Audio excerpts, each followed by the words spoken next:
Hello friends, welcome to KB Tutorials. In this tutorial, I am going to show you how to wait for the element to be clickable in WebDriver IO. So most of the times, some buttons that are available in our applications will have to wait for some more time so that those can be clickable directly. So if we give implicit wait on that element, which is generic wait for all the elements in application may not be applicable because it has to wait for the other operations to be done. Okay, so let's say in this application I have this input field where I'm going to enter the data, which is, let's say, like it's a email validator. So if I have at the rate only, then this submit button will get enabled. So based on the data it will do that operation, then this button enabling will be done. So here it has to wait for that extra second of time so that this button can be clickable. So here we need to use this explicit wait concept. So for waiting for the element to be clickable, there is a separate method in WebDriver IO that we are going to see step by step how we can implement this. So as per the documents, this is a wait for the element clickable concept, guys. So here first of all, our this is nothing but our dollar is nothing but the way of selecting the element. Okay, our selector. So we'll using the selectors we'll try to identify the element, then we'll wait for the clickable. Okay, here time it will take maximum of 4 parameters, out of which one is mandatory, that is timeout, remaining all are optional. Okay, timeout is nothing but how much amount of time that you want to wait. Okay, this is will be in default in milliseconds, and the default timeout is nothing but 500 milliseconds, guys. Okay, and if you see interval concept here, interval is nothing but, let's say you have given 5 seconds of time. In 5 seconds of time, if I give interval as 1 second, so for each 1 second it will go and check whether the element is clickable or not, let's say at second only it will able to clickable, then it will perform that operation, then it saves us that 3 seconds of time. Okay, so that is a usage of this interval parameter. Then timeout message, let's say once you have given a 5 seconds of time, but after that also I'm not able to click on the element, so in that case you will get that error message, right? So you can give the error message here so that you are customizing what error message that you are going to get. Okay, so this entire concept is nothing but we are waiting for the element to be clickable. Okay, if we give reverse is equal to true, that means we are waiting for the element to be non-clickable here. Okay, so if you see here, if true it waits for the opposite. So by default value is false, but if I give it as true, that means I'm waiting here, so it waits for the element to be non-clickable. Okay, so we are going to implement this concept based on our website. Okay, this is my website, guys. So here I have this particular input field where I have an email address. Okay, so field where it just once I enter it will get enabled. Okay, so here we are going to enter the data and we are going to wait for the element to be clickable on this button. Okay, first we are going to give only one parameter, that is timeout. After that we are going to implement for the interval and timeout message as well. Okay, so let me get started here.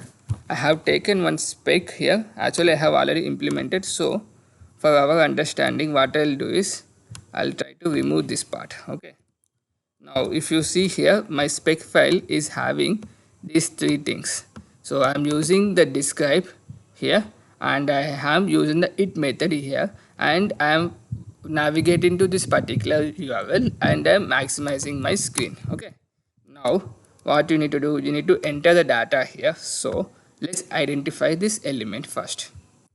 This is the input field which is having the name as input data, right? So simply come here input field having the name as input data. Okay, now you can see I have got only one element, so my dynamic XPath is working properly here. Then let's say I have taken as this one. Let me take this into a variable email, identify with XPath here, email dot set value. So I'll be setting some values here. Okay, let's say abc at gmail.com. Then here I need to click on this particular element. This is a very bad website, guys. Since I don't have anything to show you the demo, I'm taking this one. Now if you see, I have the button having the text as validate, right? So simply take button having the text as validate. So text is equal to validate. So another dynamic XPath, guys. So if you just see, it is highlighting properly. So my dynamic XPath is working properly. So come here, let me put into a variable called button is equal to dollar symbol, that means is a find element. Then here button dot wait for clickable, simple. Here W is small, F is capital, C is capital. It's a chameleon format. Okay, then here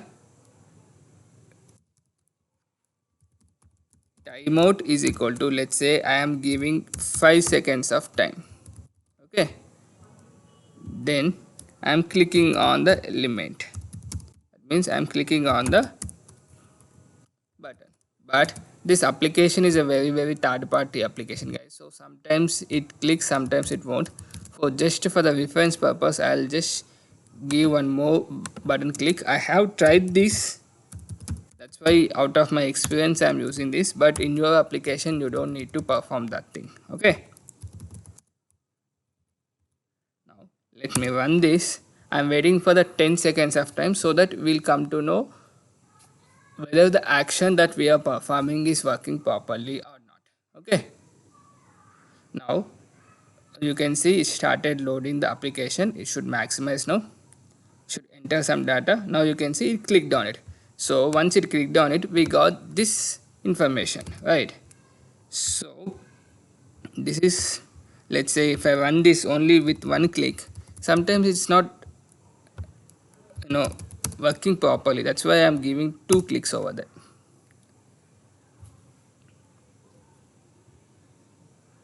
Now you can see started running. Just for the demo purpose I'm showing. Now I'm maximizing the screen. Now you can see it's not clicking. Okay, this is the problem, guys. Sometimes it clicks, sometimes it won't clicks. That's why I'm giving 2 clicks, but in your case you don't need to. Okay, then this is a one message. Okay, then interval will be the another tag that we can use here. Interval is equal to 1000. So for each second of time it goes over there, it will check whether I could able to click or not. If yes, then it will execute. Okay, it will perform that click operation and it will come out. So I have given that interval as 1 second of time. So let's see how this is going to execute. Now you can see the web page is loaded properly here. It should maximize now, should enter some data. Now you can see it clicked on it, right? So this it is waiting for 10 seconds of time, guys. So I given 10 seconds. Now you can see it passed. Okay, then if I give this tag error message tag, error messages tag, this one timeout message. Okay, if exist, it overrides the default error message. Okay, so we can simply use like this: error occurred in clicking some message. You can use clicking. Okay, I'm giving this. Now let me run this. So this is how we can use, guys. So I hope it's informative for you guys. If you have any doubt, please let me know in the comment section, and please do practice, guys. If you don't practice, you cannot get it. And do watch all the tutorials on this playlist on WebDriver IO. I have implemented close to 20 tutorials now. Now you can see it worked properly, right? So I have implemented close to 20 tutorials. I hope you guys will learn something out of it, and me also from your comments. Please let me know in our comment section how the tutorial is. Did you find it informative or not? And please do subscribe to my channel for more videos like this. Thank you so much for watching. Thank you.